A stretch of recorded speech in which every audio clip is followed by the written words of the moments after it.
अम्मी आपसे बात करना चाहती हैं।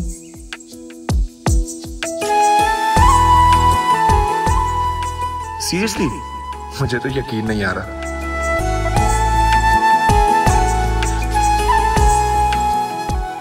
यकीन कर रही हूँ।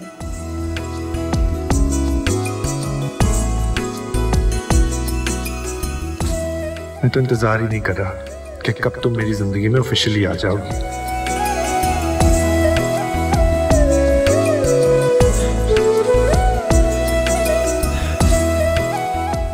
तो फिर तैयारी कर लें, वो वक्त आने वाला है।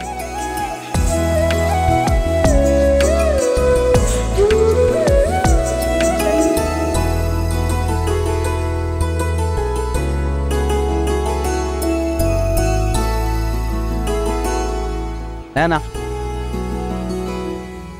आप कब है? जब तुम मेरे ख्यालों में खड़ी मुस्कुरा रही थी। जानती हो बेसाख्ता मुस्कुराते हुए कितनी प्यारी लगती हो। लेकिन आप यहाँ क्यों आ गए?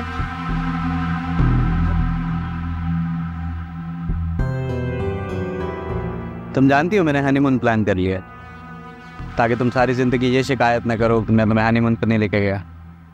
मैंने डिसाइड किया है कि हम मर ही जाएंगे, लेकिन अगर तुम्हें कहीं और जाना है तो बता दो मुझे। लेकिन उस्मान अभी मेरे एग्जाम्स ही हुए, अगर थोड़ा सा वक्त दे तो। हाँ तो मुझे भी उतनी ही छुट्टी मिलेगी, 1 हफ्ते के लिए जाएंगे। नहीं, मेरा मतलब था कि अगर शादी थोड़ी सी लेट करते हैं तो। शादी उसी डेट पे होगी ना। मैंने जितनी मुश्किलों से सबको राजी किया, तुमको नया तमाशा खड़ा मत कर देना। कौन है ये? इधर लाओ। नहीं, वो मेरी दोस्त है, असाइनमेंट का पूछ रही है। तुमने उसे अभी बताया नहीं है कि तुम अब कॉलेज नहीं आओगी? तुम अपनी शादी की तैयारी में बिजी होने वाली हो। 1-2 दिन में बता दूंगी। चलो अच्छा है। अच्छा, शादी का जोड़ा तुम मेरी मर्जी का पहनोगी। मैंने अम्मी से कह दिया कि हम साथ में शॉपिंग करेंगे। उस्मान, आई थिंक अब आपको जाना चाहिए। अगर अब्बू ने देख लिया तो उनको अच्छा नहीं लगेगा। मुझे कोई फर्क नहीं पड़ता है ना। मैं तुम्हारे बारे में क्या सोचता हूँ तुम्हारे लिए ये अहम होना चाहिए। मैं तुम्हारा होने वाला शौहर हूँ, तुम्हारे लिए हर रिश्ते से ज्यादा अहम मैं होना चाहिए। सही कह रहा हूँ ना? अरे उस्मान भाई, आप यहाँ क्या कर रहे हैं? अंदर शादी की डेट फिक्स हो रही है, बुला रहे हैं आपको। डेट फिक्स हो रही है? पता नहीं है ना, को देखता हूँ सब भूल जाता हूँ। एक मिनट। आयमा, क्या वाकई शादी की डेट फिक्स हो रही है? अरे बड़ा शुक्र लगने वाला है। चलो चल के देख। कुछ काम अगर जल्दी कर लिए जाए तो बेहतर ही होता है। रजा को फोन मिला।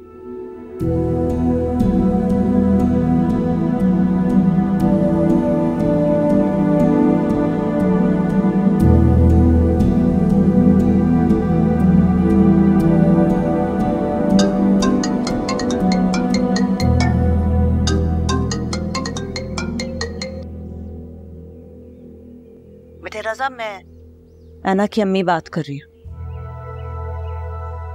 आंटी, आप लोग कैसे ऐना की शादी उस पागल शख्स के साथ कर सकते हैं? वो सिर्फ मेरी है, मैं उसको किसी और का होते नहीं देख सकता। जितनी जल्दी हो सके बेटे अपने वालिदैन को लेकर आओ, क्योंकि मेरी ऐना को सिर्फ तुम ही बचा सकते हो और कोई नहीं। आंटी, मेरे होते हुए आपको ऐना के लिए परेशान होने की हरगिज जरूरत नहीं है। मैं इसी वीकेंड अपने पेरेंट्स को लेकर आ रहा हूँ। मैं पूरी इज्जत और एहतराम के साथ ऐना को अपनी जिंदगी में शामिल करूंगा। मैं अंकल को भी मना लूंगा। आप बस मेरा साथ दें। हाँ बेटे, इंशाल्लाह इंशाल्लाह, क्यों नहीं। आपको कभी अपने फैसले पर पछतावा नहीं होगा आंटी। है ना, मेरी अमानत है। मैं इसी वीकेंड आता हूँ आप लोगों के पास। तुमसे बात करके इतनी तसल्ली हो गई दिल को बेटे। खुश रहो, जीते रहो। ऐना के पास मेरे घर का एड्रेस और मेरा फोन नंबर है। आप जैसे मर्जी चाहें आप मेरी छानबीन करवा सकते हैं। आखिर बेटी का मामला है। 100 तरह के हदशात हो सकते हैं आप लोगों के। मैं नहीं चाहता कि बाद में कोई शिकायत हो आपको। नहीं बेटे, सारी फिक्र मेरी तुम्हारी बातों से खत्म हो चुकी है। बस अब और देर मत करना। मैं आज ही घर जाकर अपनी मॉम से बात करता हूँ, फिर बताता हूँ आपको। खुदा हाफिज। खुदा हाफिज।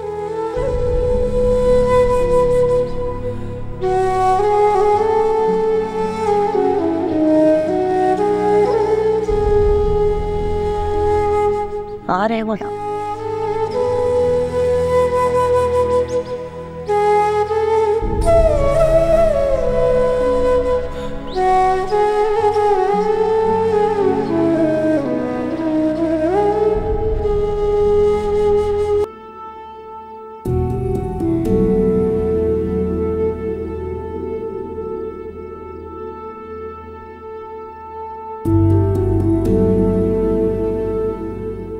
अभी तक मूड ऑफ है तुम्हारा?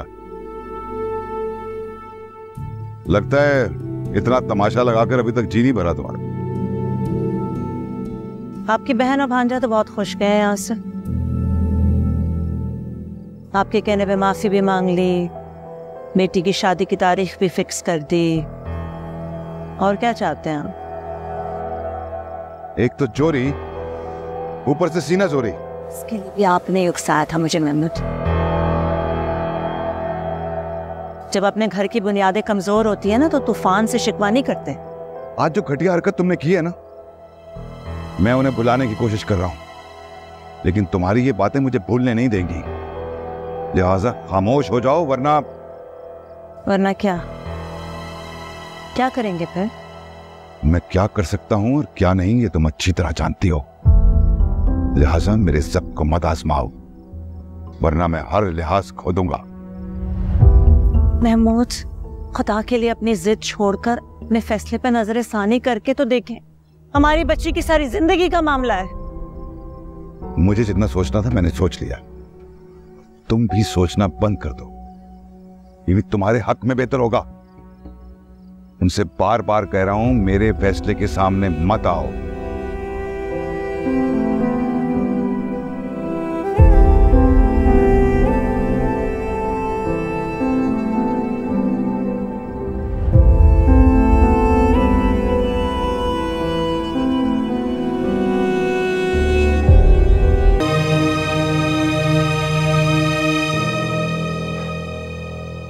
आपने से इनकार कर दिया, दरवाजा नहीं खोला।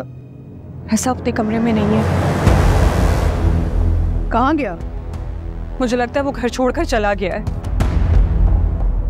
क्या क्या कह रही हो तुम? यही कहीं होगा, छुपा हुआ कहीं पे ड्रामा कर रहा है, आ जाएगा अभी। कोई नहीं, वो ड्रामा नहीं कर रहा। वो अपने कमरे में नहीं है, ना उसका कैमरा है, ना लैपटॉप है, उसके कपड़े तक नहीं है। मैंने उसको फोन ट्राई किया, उसका फोन भी बंद जा रहा है। वो घर छोड़कर चला गया है, मैं आपको बता रही हूँ। देखा, कहा था ना जिद छोड़ दे। जवान बेटा घर छोड़ के चला गया। पता नहीं कहाँ होगा, किस हाल में होगा। उसका पासपोर्ट कहाँ है? पता नहीं कमरे में होगा उसके। नहीं, आखिरी हॉलीडेज के बाद तो सारे पासपोर्ट्स तुम्हारे पास थे। I don't care. अगर उसे कुछ हुआ ना, मैं आपको कभी माफ नहीं करूंगी। I don't care. ढूंढ लूंगा मैं उसे, लेकिन एक बात आप क्लियर कर लें कि इस साजिश में आप उसके साथ शामिल नहीं हैं। What are you saying? कैसी बातें कर रहे हैं? मुझे अगर पता होता कि मेरा बेटा इतना बड़ा कदम उठाएगा तो मैं उसे घर छोड़ने देती, रोकती ना उसे। तुम्हें नहीं कुछ बताया? नहीं डैड, मुझसे तो कुछ भी नहीं कहा, मगर मुझे लगता है कि वो हमदान के घर पर होगा। नहीं, हमदान के घर नहीं हो सकता। हमदान मुझे बता देता अगर बात। मगर आप ये क्यों भूल रहे हैं कि ये सब कुछ एक मर्तबा पहले भी हो चुका? हाँ, यही तो गलती थी मेरी। अगर तभी उसकी तबीयत ठीक कर देता तो आज उसकी जुर्रत ना होती दूसरी दफा घर छोड़ने की। खैर, I am off to the office. आप उनके फ्रेंड्स वगैरह से पता करो। हाँ, I'll use my resources, all right. परेशान नहीं होना। You'll get him. कहाँ गया हो क्या?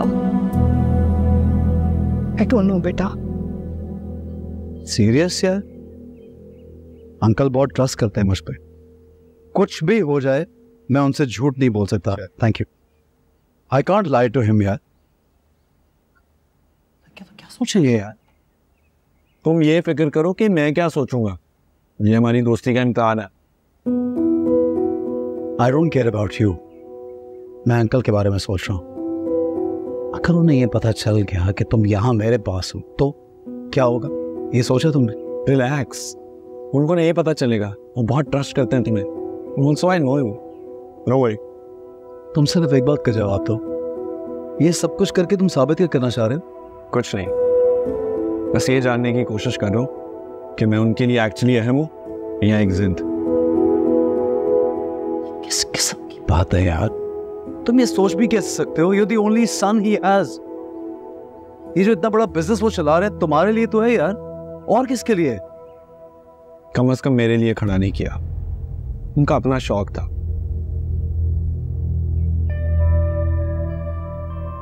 हाँ ऐसा मुझे ऑनेस्टली तुम्हारी सोच पे हैरत होती है। अच्छा, इन सब चीजों से तुम्हें कोई फायदा नहीं या है, ये बताओ मुझे। हमदान में मैं दुनिया देखना चाहता हूं। I want travel. क्यों नहीं है तुम्हें समझ आती बात कि मुझे घुटन होती है यहाँ पर? मुझे नहीं चार्मिंग लगता यार ये स्टॉक्स, ये डील्स, ये मीटिंग्स।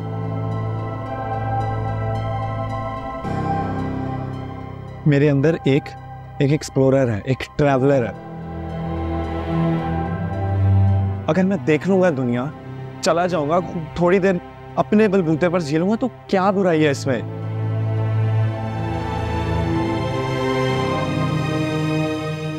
अच्छा चलो ठीक है, फॉर अ सेकेंड मैं सोचता हूं कि तुम ये कर लोगे, लेकिन इन सब चीजों से तुम्हारा दिल भर गया तो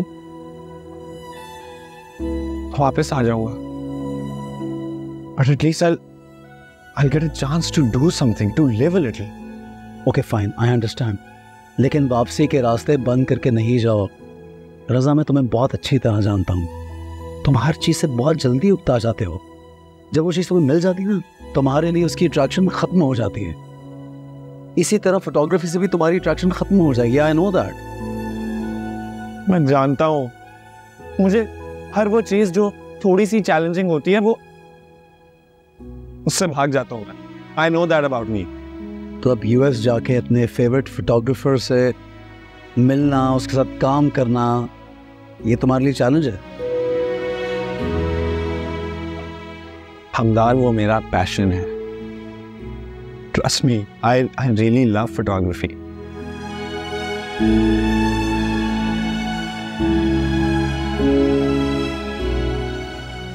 ठीक है, मैं ऑफिस जाके अंकल से बात करता हूँ। वैसे तो उन्हें अब तक तुम्हारे जाने का पता लग ही गया होगा और यकीनन बहुत गुस्से में होंगे वो। I am sure you handle it, you are good man. Please Raza, मुझे ज्यादा मस्के लगाने की जरूरत नहीं है। जानता था मैं अच्छी तरह। ऑफिस पहुंच के कॉल करता हूँ, अपना फोन उठा लेना। आंटी बेचारी भी बहुत परेशान होंगी तुम्हारी वजह से। मैं अपना नंबर ऑन नहीं कर सकता हमदान, क्योंकि किसी को मेरे वेयरअबाउट्स का नहीं पता चलना चाहिए। हाँ ऑफ कोर्स, तुम्हें तो पूरा एक ड्रामा रचाना होता है यार, naturally. Anyway, stay at home, और अगर कोई बेल बजाए तो प्लीज रमजानी को बोलना दरवाजा खोल ले। Okay, see you.